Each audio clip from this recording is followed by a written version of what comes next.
Hi, this is Famey, F-A-A, Amy, Famey. I just love doing this with my double chin. It is crazy. Anyway, so this is my second installment of my FAA experience.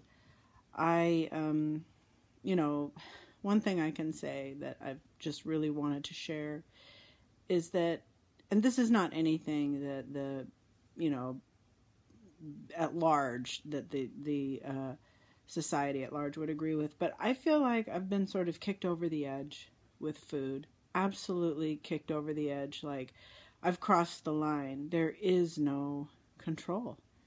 Absolutely none. Once I'm eating sugar and flour, it's just, there is no will in me or no thought in me to limit it or make positive choices. I mean, it is just zingers and brownies and anything I can get my hands on in any amounts. And it's not that it's just like go wild until my stomach hurts. It's just that there's just no limit. And, you know, I've disfigured my body. I'm up to probably 235 pounds. And what happened with FAA is that I started, a month and a half or maybe 2 months ago, and I was telling everybody, hey, you know, I'm going on this trip, and not just a standard vacation, but I'm taking my daughter and we are going, you know, to Colorado, and we're staying for a month. And I just knew that weighing and measuring, which a lot of people said, well, I do it. And I just knew that I wasn't going to be able to do it. And so I felt really judged. I kind of, I don't know what it was, but I talked to the wrong person. You know, she's just like, you're just not ready, and it's just your disease, and this and that. You know, somebody brand new in FAA. But other people with wisdom in FAA were just like, hey, if it's not time, it's not time. If you're not ready, you're not ready. For whatever reason, whether I'm not ready because of my addiction or I'm not ready because of timing. And just, you know, when you're a month-long journey is just something difficult. But what positively came out of it was that I, you know, ate and gained and ate and ate and just saw my disease as, you know, there's kind of no going back. It's like the alcoholic that just has no control anymore. And I hate to say that, being an alcoholic who's been sober for 26 years, that I could be so out of control with any other thing. And I am completely over the edge. And when I say that, it's not that, like I said, that I'm just eating nonstop. Until I'm just bursting. It's just, you know, instead of eating, I just eat whatever I want. And when somebody's gaining and gaining like I am, and I'm at Circle K and buying all the sweets and the treats, looking at my body, it's insanity. This is insane. And I'm past the point of being able to go on another diet or, you know, why don't you try Weight Watchers again? And everybody's got their suggestions. And the truth is I know what I need to do. I know that this is the last house on the block for me.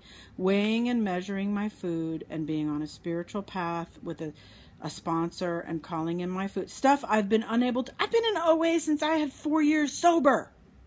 That's 22 years, for crying out loud. I have never, ever been willing to weigh and measure my food. But now, and it's not even that I'm willing to do it as much as I don't see any other choice. There's just out of control eating, which is accompanied by out of control obsession on food and my weight and what I'm doing and it's like you would think that if I'm just eating anything I want, that I would just be doing it thoughtlessly and just comfortable and happy in my excess of food and what I'm doing. But the truth is I'm constantly obsessed. It's like this freedom to eat whatever I want nonstop and indulge in every thought. I had a thought about something, so I have to go get it. You would think that would be freedom, but the truth is it's not. It's like being in a prison because it's accompanied by so much mental obsession about how I look and what I'm doing and comparing myself to others, especially my sister who can starve herself like nobody's business. I mean, she's not healthy, but let me tell you, she has an addiction to working out and an addiction to starving, and she has no problem, you know, and that's not my path. It's just not my path. That's hers. But my point being the obsession to compare and the obsession to judge myself. And so this has been an interesting experience, because on the first couple weeks of my trip, I just was no holds barred, you know, to the point where I was just weeping. And I finally called one of the FAA meetings that they have, the telephone meetings, and I couldn't even talk. Thank God that you're on mute, because I was just crying and crying and crying. And I finally shared and just was like, oh my God, I am, you know, help me.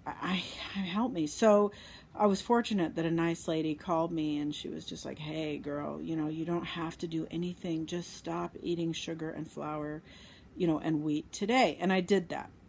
And so that was the last, you know, 7 or 8 days of my trip. I was clean off sugar, flour, and wheat. I was still eating corn, and that, you know, really got me through. And and then when I had to drive home 1,000 miles, you know, 1,200 miles, whatever, I ate my way home. And it was such a strange experience to know that I'm done and know that I'm at my wit's end. But here I am now the next day, after having arrived home last night, eating what I wanted last night, eating what I wanted this morning. It's just a strange experience to know that I'm done, but not be quote unquote in the solution yet. And in the solution being on a food plan. And for me, that's just a part of recognizing my judgment on myself and how hard I am on myself, and beating myself up for not being in the solution. Sometimes we're just human. There's timing. I'm exhausted. I've been on a trip for a month and I'm exhausted, and I don't want to call my sponsor and just start going crazy. I want a couple days of rest. And yet I know that the way I've started my food this morning already is just a recipe for disaster. You know, sugar in my coffee, tortillas with, you know, eggs for breakfast, egg burritos. That just sounds normal to most people, but for the food addict, that's the beginning of a day of, you know, whatever I want it to be. Which for a normal eater is not a problem, but for a food addict is another day of being in prison. And I just wanted to share that and say that, and I just want to keep uploading these videos, because when I was considering going into FAA, I didn't have any. I would look up FAA on YouTube and there was just nothing. And now I want there to be something, somebody just talking about it, even if it doesn't help, or you don't like my style or my double chin or whatever. I don't give a shit.